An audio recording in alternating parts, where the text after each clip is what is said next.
cutting room equivalent of a filing clerk, especially in those film days. So no creative contribution to that film, but you can find my name at the end. I did eventually get to cut a few low-budget films myself, and a couple of them were actually pretty good, but none of them sort of got me to the next level or having kind of a full-time career going. And honestly, in between those jobs, I was working office jobs and whatever I could to make a living. Finally, in 2001, I got hired for a year-long job as an editor on a 13-part documentary series for public TV. I hadn't really done documentary, but it ended up working out really well. And it was my first real experience in unscripted. And while it wasn't a reality show, it was similar in some ways to one in that you were following a cast of characters over a long period of time. And after it ended, the lead editor suggested that I look into reality TV and gave me some contacts at production companies. And I started getting jobs in reality. And starting around 2004, I hit the point of critical mass where I just started working in reality all the time, and I have not been out of work since. Awesome. Yeah, very cool to hear about like how you got here. And then if you could just go through like what a day in your life is like, what it's really like having the job of like a big time editor. Yeah, I don't know how big time it is. It's not all that glamorous, but it is a lot of fun. So in all editing, certainly in reality TV, you're generally doing one of two things on any given day. You're either putting material together for the first time, or you're doing notes, meaning that the people that you're working for are telling you what they want to change, and then you're doing it. So in scripted TV, that person is usually the director, and then after that, it's the studio or the network that the film or the TV show is for. In reality TV, there's even more people. First, there's someone called a story producer, who's sort of your first immediate collaborator, and then the executive producer, and then the people who run the production company that's making the show, and then finally the network that's going to be airing the show. So a lot of hands stirring that broth. In that first phase of putting the material together, you're mostly on your own. You've been given some direction generally about what to do, but you're basically the one grappling with the material, trying to figure out how best to tell the story within the limitations of the footage that was actually shot, the screen time that you have available to you for that scene, whatever specific direction you may have already been given. If it's a TV series, it's already underway. Probably a feel and a tone have already been established in earlier episodes, and so you need to try and match that. You're trying to nail the pacing, you're trying to nail performances, you're trying to be economical in your storytelling, you're trying to set moods and change moods. Very often you're adding musical score. In reality TV, that's probably the final score. In scripted TV, it's usually temporary placeholder for stuff that'll get composed later. Really at its most basic level, what you're doing is getting the material onto its feet so that everyone else can watch it and evaluate it and figure out what they want to do with it from that point. The story producer who I mentioned earlier in unscripted TV does have a mediating job in this. They very often do a very rough edit ahead of time. There isn't any finesse to it. They're basically just taking the material and putting together a string of just the parts that they think are going to be worth using. That's called a string out, but the string out is still nothing like a finished scene. And so the editor, it's still incumbent upon them to make it look and feel like television or a movie.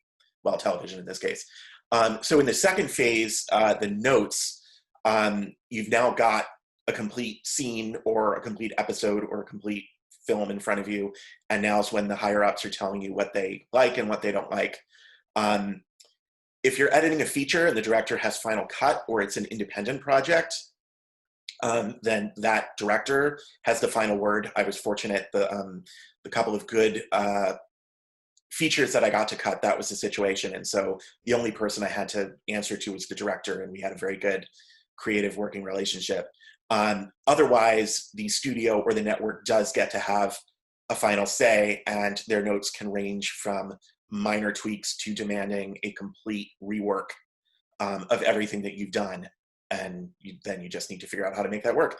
In TV, there's also a thing called standards and practices, which is a department that looks at the material and determines whether what's in there is appropriate for their network. If there are any words or topics or visuals that they do not think are appropriate for their air, they'll have you work around those.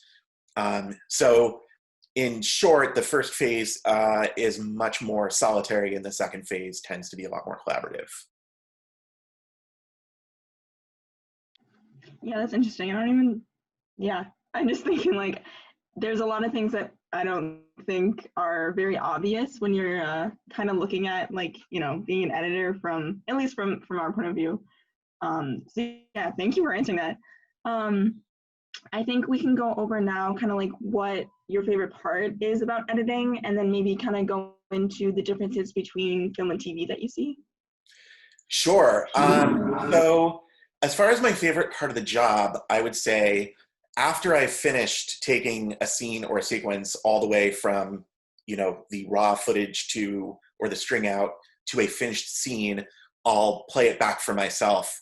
You can see usually I'm working with an image that's kind of index card sized on here, but you can blow it up to fit the entire screen. So I'll do that, and I'll play it back for myself just to see how it plays full size and make corrections as needed. And there's a feeling when you know what you started with, this very rough material, and now you're playing back something that's looking and feeling like a movie or like a TV show. It's a very satisfying feeling. There's a Stanley Kubrick quote. He said, "If I wanted to be frivolous, I might say that everything that precedes editing is merely a way of producing film to edit." So as an editor, I do feel like I'm the beneficiary of all the pre-production and production work that came before, all of those people working so hard to capture all of that material that's ultimately going to land in my lap to contend with. And then I am in the position of making a lot of the final or semi-final decisions, at least, about how the audience is going to experience all that work. And so I consider that a big honor and privilege. Michael, Grace had a follow-up kind of question to that. How fast is the turnaround between notes and when a project is due? Between notes and when a project is due. So it's something that gets budgeted out in reality TV. They usually figure out, they're called edit days, means the amount of work that one editor does in one day. So if you have 3 editors working on Monday, that's 3 edit days getting burned. So they will figure out how many edit days they want to allot to every part of the process. And some of that is dependent on their expectations for the show and what the network will allow. And they just have to basically figure out what will work. So oftentimes the most edit days, as you would expect, are allotted toward the beginning when you're putting the material together. And then it's very often a couple of days, 2 or 3 days maybe, to turn around a cut once you've gotten notes. And I should mention also that usually networks get multiple rounds of notes. So you might have as few as 1 or 2 or as many as 4 or 5 rounds that you get just from the network after you've gotten all the rounds of notes from the various people at the company that you're working for. So it can be pretty involved. And some networks are more demanding than others, and you expect lots more notes, and so you would build in a little bit more time to address their notes at those various stages. Did that answer the question? Yeah, definitely. Okay, cool. I'm going to jump in here with another one before I have Juliana go. Sherry asked, how do you manage all the raw materials? I often find myself drowning in them and losing my direction. Okay, so that really is depending, I would say, on what kind of project you're working on. Like in any kind of scripted work, you always have the scripted as a guide. And so there, what you're doing is you're looking at the coverage that was shot for each scene. You're following the scenes, looking at the footage and probably having a rough idea of what the director is going for. And so then you're just watching. What I like to do in that position is take notes on each take as I watch it for the very first time and go with my gut reaction to it.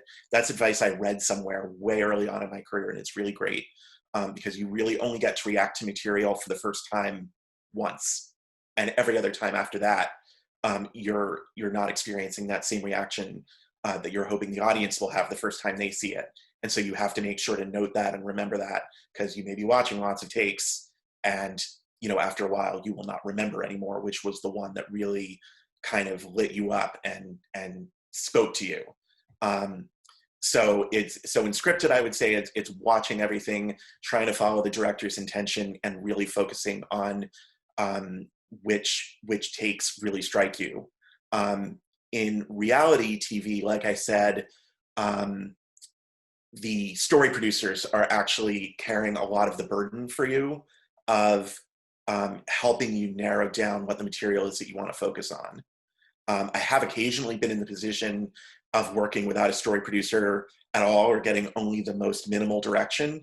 And I actually really enjoy doing it when I can. And then it really is just a gut thing of trying to stay alive to all the possibilities of the material, trying to make mental connections between things, seeing how different things can go together.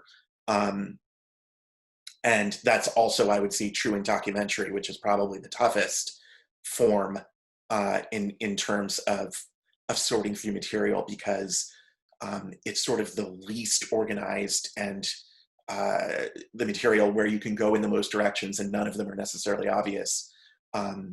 So there, I have to say, as someone who hasn't worked in that kind of documentary very much, I don't really have a good answer as to how you do it.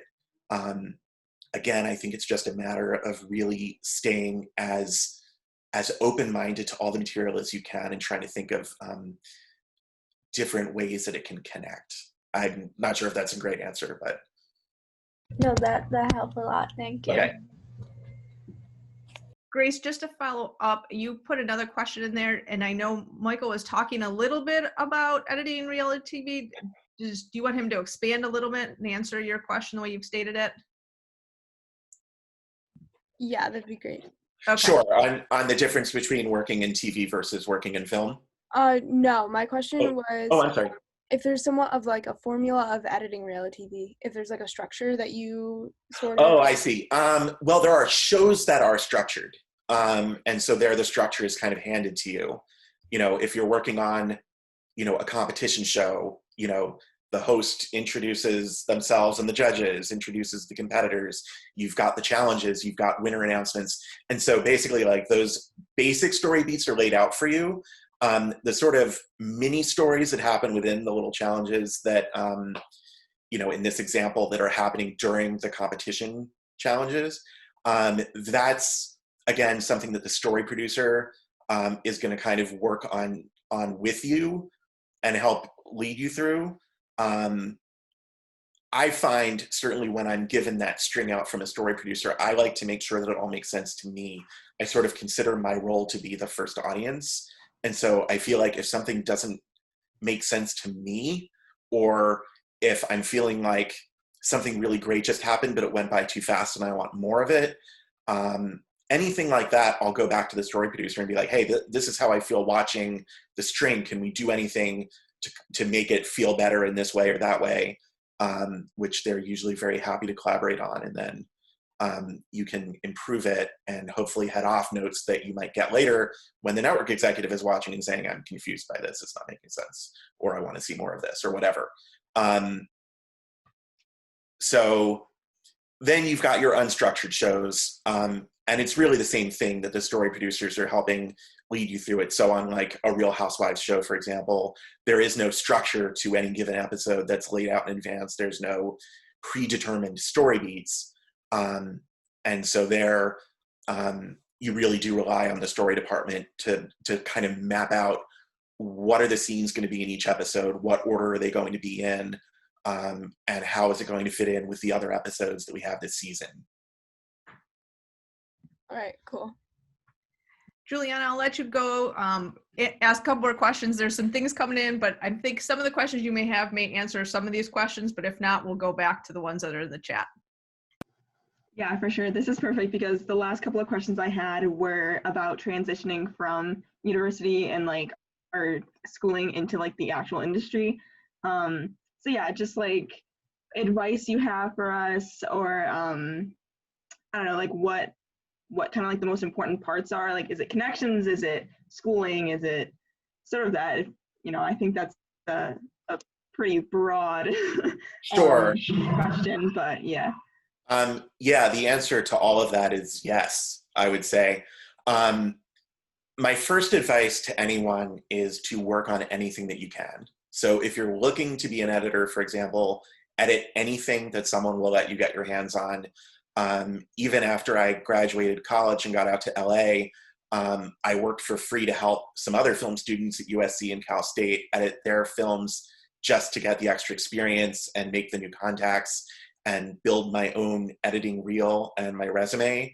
And I got a job editing a feature once, not a great feature, but that's neither here nor there. On the strength of one of those student films that I had edited, I showed it to the director. The director liked the way that I was putting shots together and hired me on the basis of it. So it can actually be helpful. I always suggest that students and alums use their school's networks. Michelle and the Career Center and your network of friends and classmates are incredibly valuable assets. So, if you're lining up informational interviews with older alumni, that can be great for getting advice. In terms of getting actual work, I encourage you to rely on each other. So, you may have friends and classmates in your year, in the year ahead of you, in the year behind you. And as you all sort of go out into the working world and start getting into entry-level jobs, you will be in position to help out your classmates.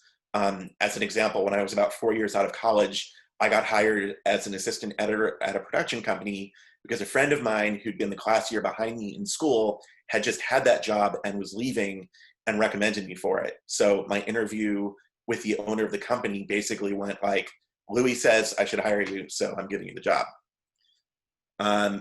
Just to really put a fine point on this, everything that you've heard about knowing people in the industry is true. Certainly at a certain point. I've definitely gotten jobs early in my career simply by sending a resume to a stranger. And actually, let me interrupt myself. I don't want to suggest that is the only way to get a job out here, because that is absolutely not the case. And people break in, in any number of ways. And as I was just saying, cold sending a resume can actually get you hired. But certainly at a certain point, you're going to get work through the people that you've already worked with. They will be calling you, you will be calling them. If you're working with people that you haven't worked with before, it will probably be because someone that you know recommended you to them, or vice versa. Sometimes jobs in editing and other crew jobs get posted on, online job boards or whatever, but very often they never even do. It's all through the contacts that you have. And another great way to make contacts, I should say, is there's absolutely groups. Certainly there's groups in LA and I think in New York that are on Facebook, and when we're not all in lockdown, that meet in real life, that offer opportunities to network, which is great. If you don't already know some people or don't have a strong alumni presence in wherever you are, can be a great way to meet other people, get your name out, and make those contacts that you'll need. And here's a story about another story about how a connection worked out once. I mentioned Reservoir Dogs before. The reason that I wound up on it was because my father taught sociology at a state college in South Jersey, which is not where you would expect a story like this to start. And one of his colleagues had a son who had also come out to LA and was trying to be a film producer. So my dad got his colleague's son's number and gave it to me.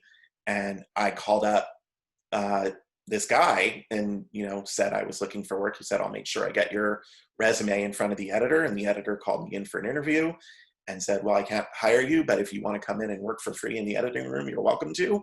And that's how I wound up on Reservoir Dogs. A couple other sort of general career-related suggestions I might make. If a job opportunity presents itself to you, but it's not exactly what you were looking for, like in my case, I mentioned I was looking for features, wound up in TV. or, you know, maybe you were thinking about editing, but this isn't the camera department, or vice versa, whatever it is, think twice before you turn it down just because it's not the thing that you were specifically looking for. Very often you can make great connections or learn something that will be useful in an unexpected way later, even if you don't see it right ahead. Basically, I would say when you're trying to break in, nearly any opportunity is a good opportunity. And I would also say once you are in that job, no matter how entry level it is, whatever, take advantage of any opportunity that you can to learn from the people that you're working with and for. Certainly in unscripted TV post-production, I can tell you that everyone loves to see post-production assistants who are curious about what's happening, who want to learn how to edit, how to use the software, just talk with editors and other creative people and find out how they do what they do. And people love to help out up-and-comers in that situation. So definitely don't be shy about, you know, letting people know, you know, I'm definitely interested in moving up and I want to learn more, and people will absolutely run to help you. No, for sure. I think that's really good to know, because I mean, I don't know, I think it's kind of like scary looking at it from this perspective, but yeah, if people are willing to help, like, that's awesome. Yeah. So yeah, I don't know if, I'm trying to look at the chat. Itzel, did that kind of answer your question? Yeah, that was right on point. Okay, perfect. And then we can move on to Sam's question in the chat, which is, how do you cooperate with the feature director specifically? Like, will the directors cut rough drafts first and then hand them to you, or in some other way? Like, how does that work? So every director probably has a different way of working. Sort of the most traditional time-honored way would be that the director is shooting, you're cutting sort of simultaneously. Like, you know, they're shooting the footage, it's coming to you, you're a day or so behind, and you're cutting it as it comes in, so that, you know, reasonably shortly, within, you know, a week or so after shooting is wrapped, you've got a rough cut for the director to look at. And then that's the point where the next round of work starts, where the director starts to, you know, make changes and play around with it with you. But there's other ways. There are directors who do not want a frame of film to be touched until they're sitting there. And so the entire edit happens after production wraps. There are directors who are also editors and will collaborate on the cutting with editors. That's relatively rare, or who edit themselves completely. The Coen brothers notoriously invented a pseudonym for themselves, but that is them editing all of their films. I believe Steven Soderbergh has done that in the past, not usually. So it varies, but probably the most common thing is you're cutting and then the director is coming in after. Thank you. And then the next question is also one that I had, which is, when you are interested in so many different aspects of film, how do you become good at one? And how do you choose an area to focus on? And then also, once you get into the industry, is it possible to hop around? I mean, for me, as I mentioned, the field that I wanted to go into kind of presented itself to me. You know, making that thesis film, I actually, the school where I was, the tradition was that the film student did every role on their own thesis film, you know, other than actually be the crew. But you would write the script, you would direct, you would produce, you would edit. So I did all of that, and all of it gave me a headache except editing. So that was kind of easy for me to make that choice of where I wanted to focus. Other than that, I guess I would just say, think about what really calls to you in the process. Hopefully, you're getting the opportunity to sort of try out some of these roles in creating student work and seeing what feels most interesting to you. And if not, the great thing actually about now versus when I was a film student is that it's now very cheap to experiment. Like, you can shoot films with your phone and edit them on your laptop. Whereas, when I was coming up, you were shooting 16 millimeter, which was, hundreds and thousands of dollars, and editing on specialized unportable equipment that was not, easy to find. And so there was less room to just experiment unless you wanted to shoot on like Super 8, which I did do, but when I was in middle school, high school. But I would say if you're really trying to figure it out, play with it. Go ahead and make some short films. Don't even worry too much about, whether it's going to be something that's good or that other people would want to watch, but just sort of experiment for yourself and see what you take to and what is most interesting to you. As for hopping around, I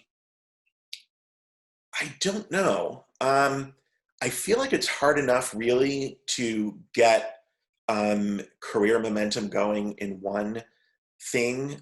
There's certainly probably a little bit of room to mess around if you're getting those entry level positions. There may be a little room to move between.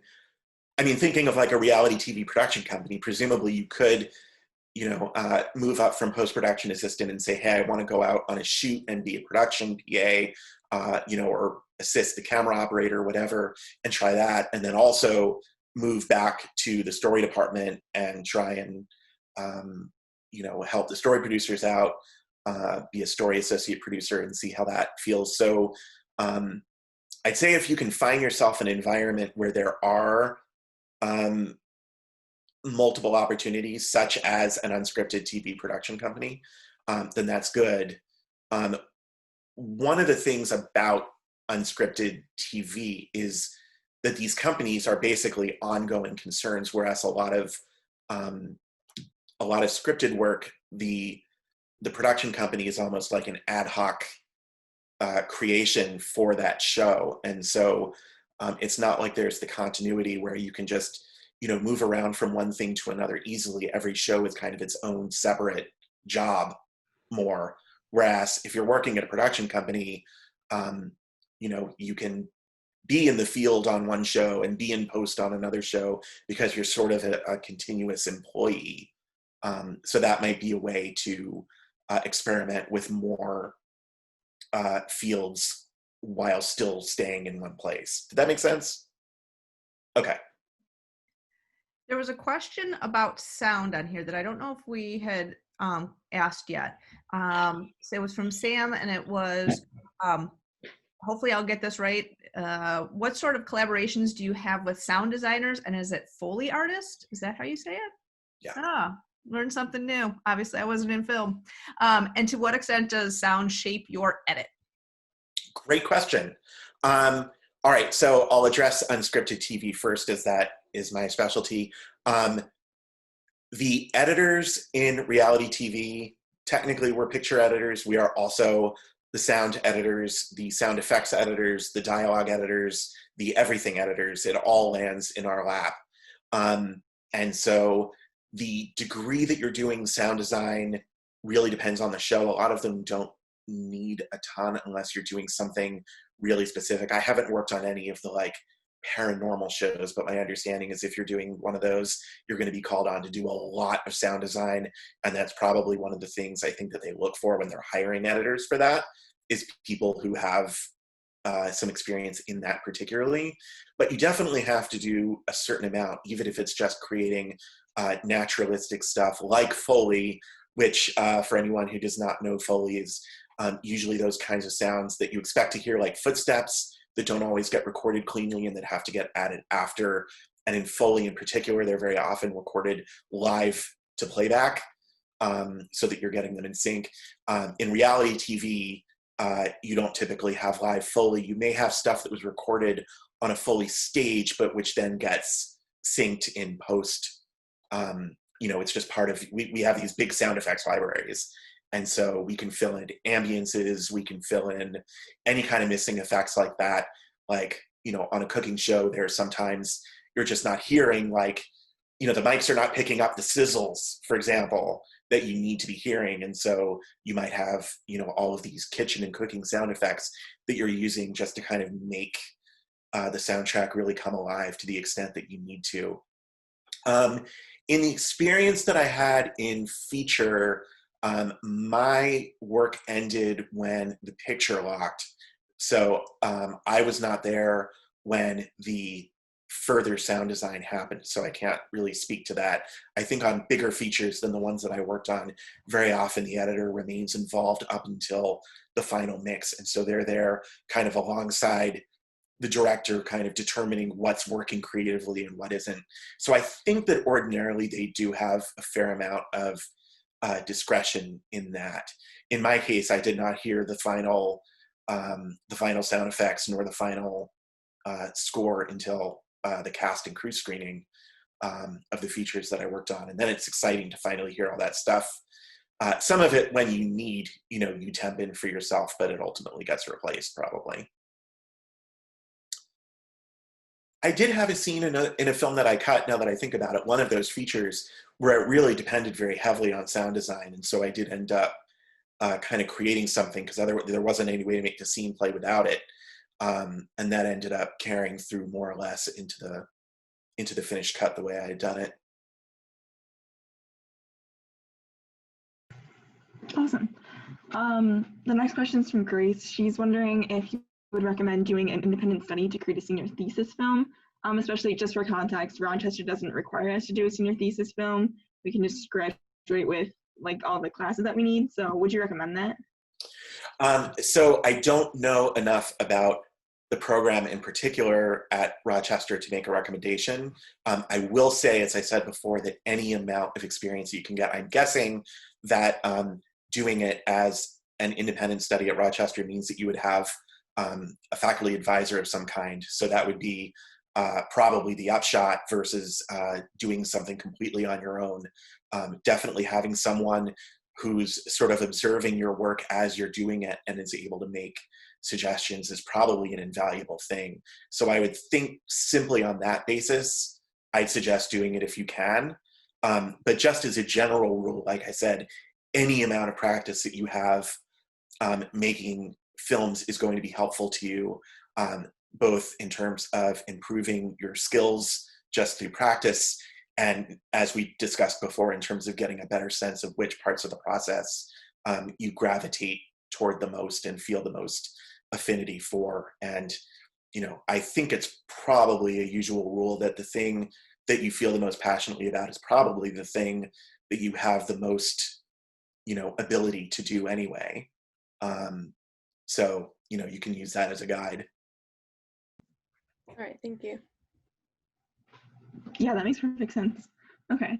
And then the next question is, when you're writing resumes and cover letters, do recruiters usually want to see well-rounded individuals, or individuals with skills only relevant to like one position? Speaking to editing, they honestly only care if you can edit. Anything else is honestly gravy. Now, I say that with respect to what somebody hiring you might be looking for. I think it's a different answer as to whether being a more well-rounded person will help you be a better editor or a better whatever it is that you do. In speaking with or reading interviews with accomplished editors, cinematographers, whoever, directors, writers, you very often find out that they have all sorts of interests. Sometimes they've studied something completely different, or at least very tangential to media, such as art history, say, or psychology, or who knows. But that absolutely has a bearing on what you bring to the work that you do, because ultimately what we're doing always is telling human stories, and any aspect of the human experience that you have that you can bring to it is going to be valuable, above and beyond your ability to put shots together in a smooth way. So whether or not they're looking for it, it's definitely going to be useful. And that even applies, I think, to studying film and media in college. because even that is not a strict requirement for getting the work. If you can do it, someone hiring you doesn't necessarily need to see that you have a degree. But I absolutely feel that the film studies that I did in college had a really direct impact on the way that I approach my work, even in working in reality. I always strive to cut in a cinematic way and to bring the values of good filmmaking to the work that I'm doing, no matter what it is. And I feel like that has given me a bit of an edge and has been recognized by people that I work with. So it's absolutely valuable, regardless of, even if it's not necessarily going to jump out on your cover letter or your resume, it'll jump out in the work that you do, I think is really the short version, the short answer. Awesome. Carl, do you have a direct response to that, or else I'm gonna do Grace's question first? No, I just had other questions, but you can definitely go ahead with the other one. Okay, I'll just run through Grace's question real quick, and then you can ask your question. So Grace is wondering, do you think it's worth making the leap to LA or New York or some big city, or would you suggest trying to get work experience and some solid connections like where you're at first? Ordinarily, I would have a very pat answer to that, which would be go to LA or New York. Under the current circumstances, you can kind of work from anywhere. So it's a little bit different at the moment. I mean, the thing with LA and New York, generally speaking, is it is where the bulk of the work is. I mean, there are some reality TV, there is work happening in other cities, and film work for that matter. You know, there's stuff happening in the Pacific Northwest, there's stuff happening in the South. Apparently, like Tennessee has a pretty vibrant reality unscripted community happening.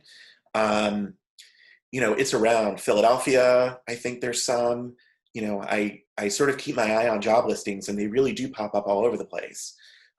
So I think if there's somewhere that you feel, you know, that you particularly want to live and there's any amount of work happening there, or you're, you know, in the same time zone as some work that's happening somewhere, at least while we're working remotely, that's something that you could pursue.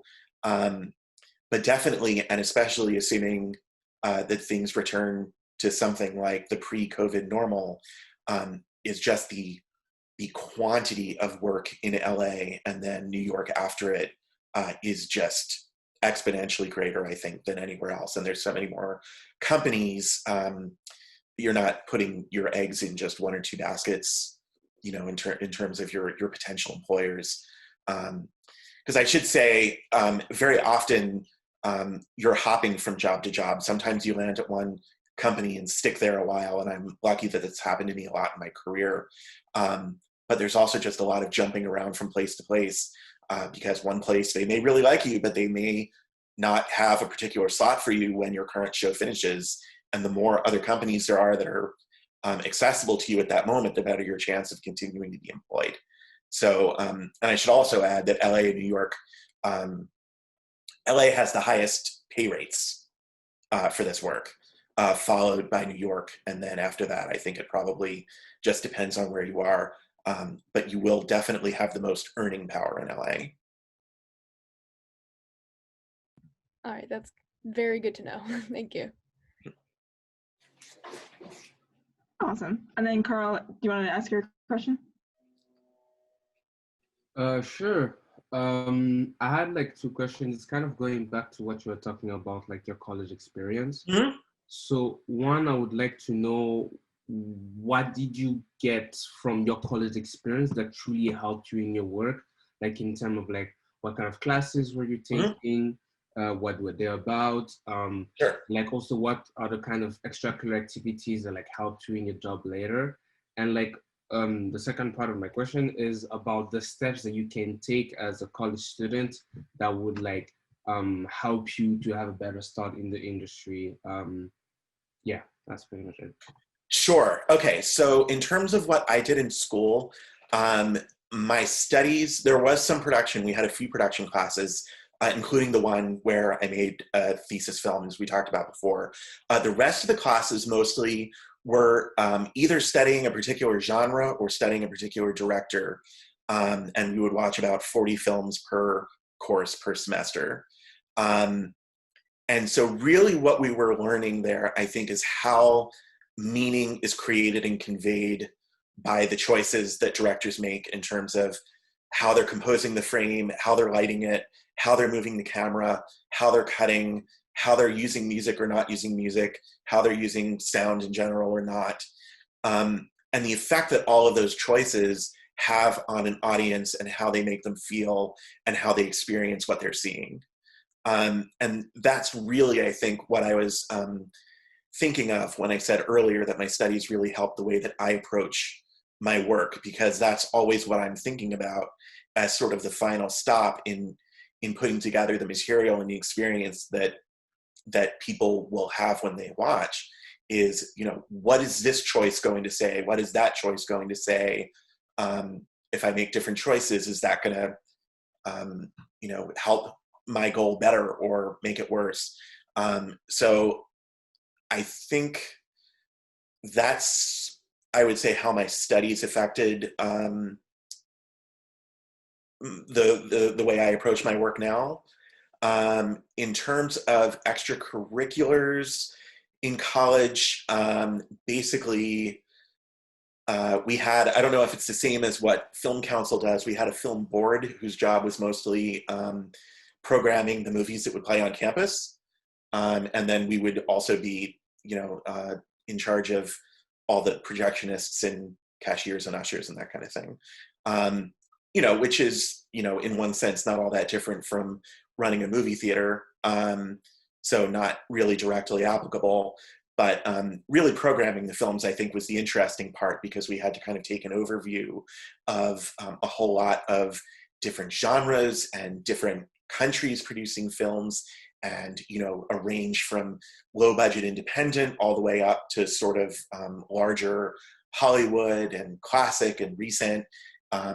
So that was an interesting experience. The other great thing, I guess you could count as extracurricular, is being a crew member on other people's student films. Because as I said, they were in charge of everything, but you still, you need someone to be the DP. You need someone to hang the lights. And, you know, if you're shooting on the street, stop the traffic, you know, whatever it is. And so, or hold the boom and run the sound recorder. And so we as students would all be helping out our classmates with their projects. And that, which I guess was extracurricular. It wasn't for credit in particular, but it was great experience, and no one was going to get their films made if everyone else wasn't pitching in. And that was also a great way to just get more experience, get more credits, figure out what you liked and what you were good at. It was in that process that I discovered that I was terrified of the camera. Again, this is 16 millimeter. And so what you're seeing is split off beam of light from what's coming from the lens. You have no way of seeing what's actually hitting the film and what the exposure looks like until it's developed, all of which is very expensive. And I was terrified that I would, you know, shoot an entire 11-minute magazine and it would all be black, or you know, I've accidentally messed up in changing the magazine, and I've accidentally exposed all the film and it's light struck and all foggy, and I just didn't want to have anything to do with it. So that was really helpful information for me in trying to determine which way I wanted to head. So that's a great thing to do as well.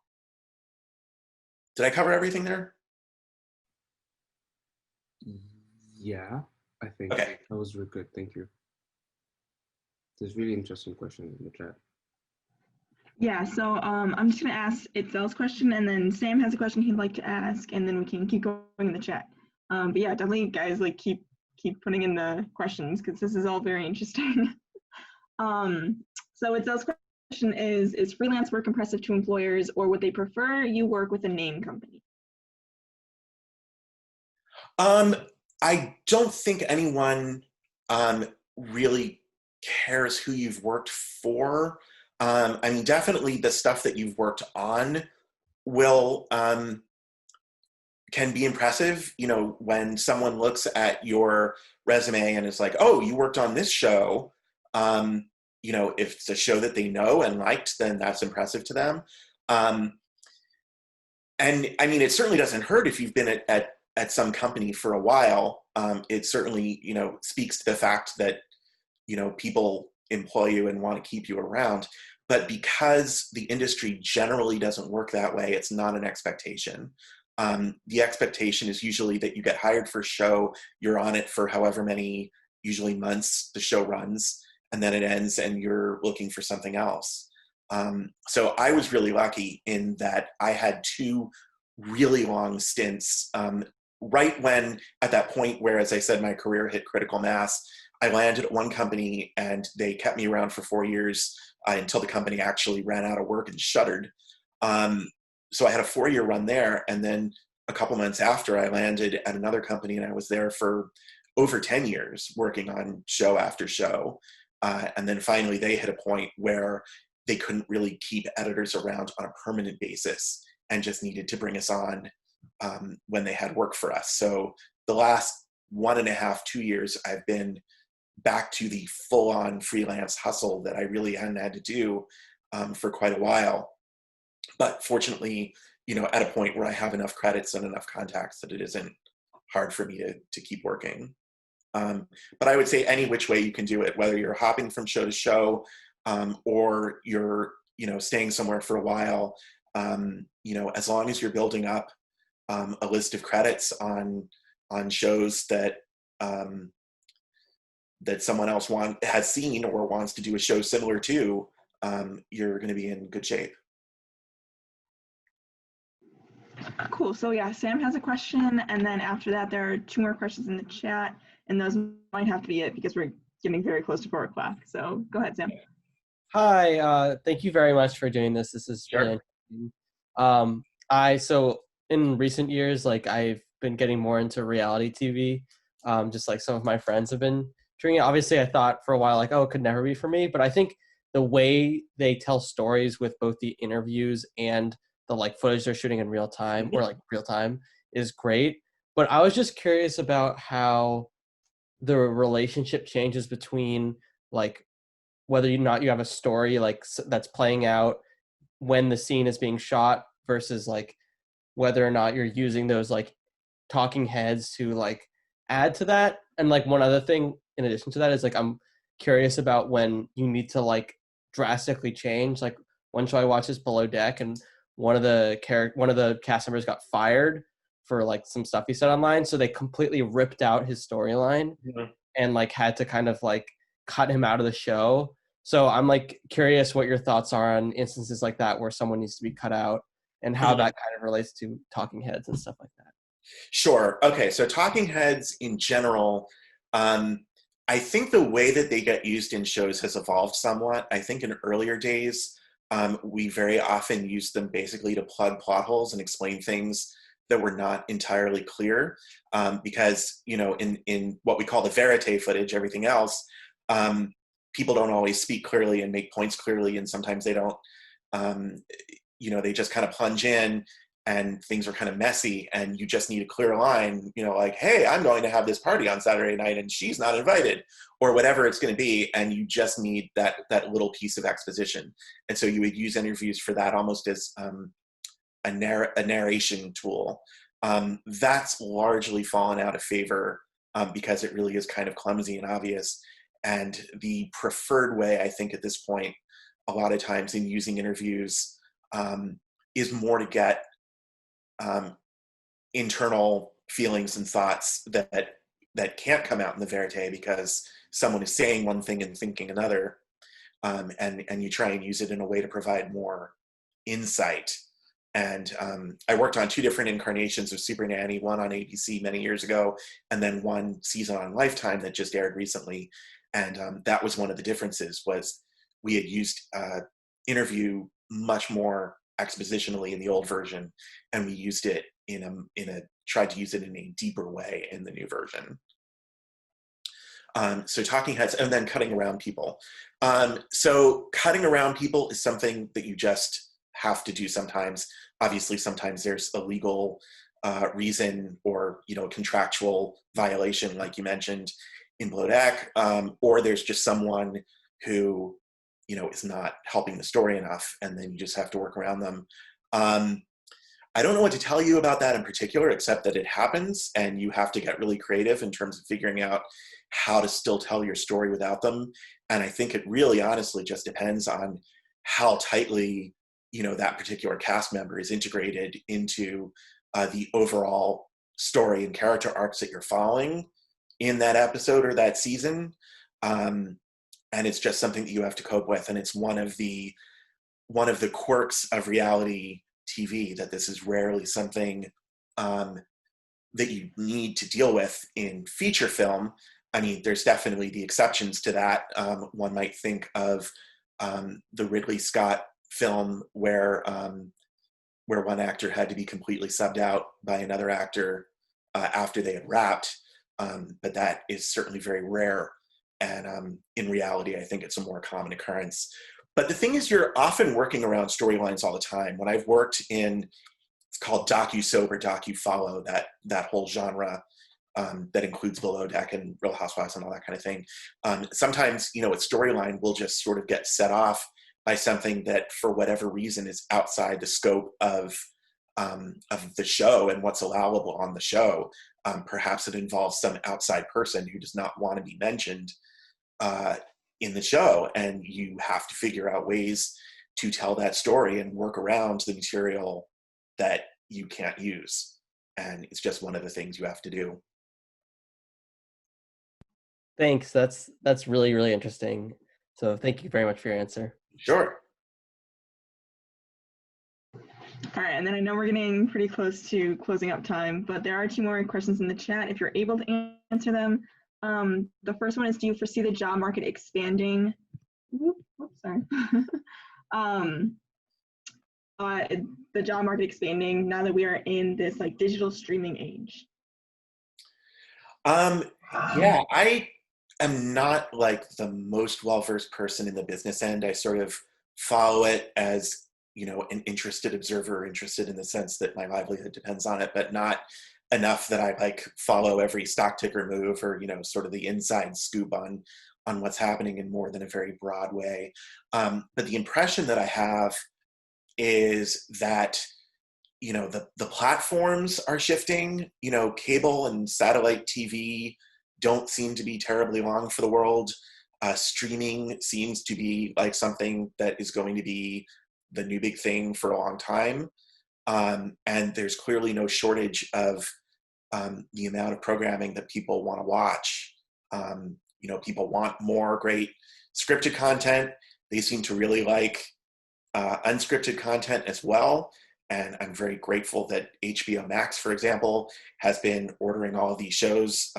Everything that I've worked on for the last however many months has been for HBO Max. So really great that they're, creating work for unscripted TV workers such as myself.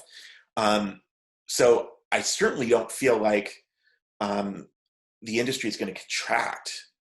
And I think there's always going to be a fairly high demand for good professionally made content. So, I don't think anyone needs to worry that, the entertainment media is going to go away. For sure. And then the last question is kind of related to that, is John asks, would you say that the industry at the moment is more or less accessible than it was in the last few years to newcomers? So maybe like when you started to now, like how that differs for people who are breaking into the industry.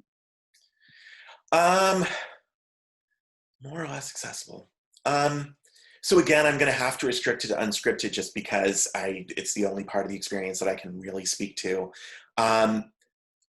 I would say that it remains pretty accessible. Having taken kind of a weird route in, I didn't start in that post-production assistant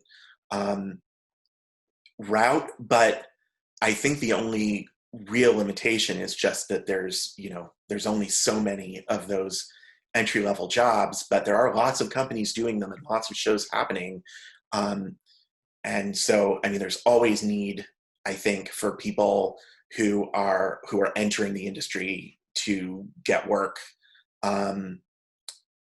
I would like to think and hope that it is only becoming more accessible. But I don't feel like I have a super great answer to that. Okay, I think that's all we have for you. So yeah, Michelle, go ahead. Thank you. Yeah, so Michael, thank you so much. I just want to point out there is a little survey in the chat. If you guys can just take a minute just to fill that out for us, that would be great. I want to thank the Film Council for partnering with the Greene Center to host Michael. The questions that you guys had were amazing. Sam, I am a huge Below Deck fan, so I'm right there with you. I don't really like to watch like a long movie, but I will sit and binge watch Below Deck all day long. So I'm right there with you. So I'm very grateful to have people like Michael who do unscripted and reality type of TV, because that's kind of the genre that I'm enjoying. So Michael, thanks for spending some time with us and answering our questions. I think we all benefited. I learned a little bit of something, so thank you so much. Oh, it was my pleasure. Wonderful to meet you all, and loved your questions.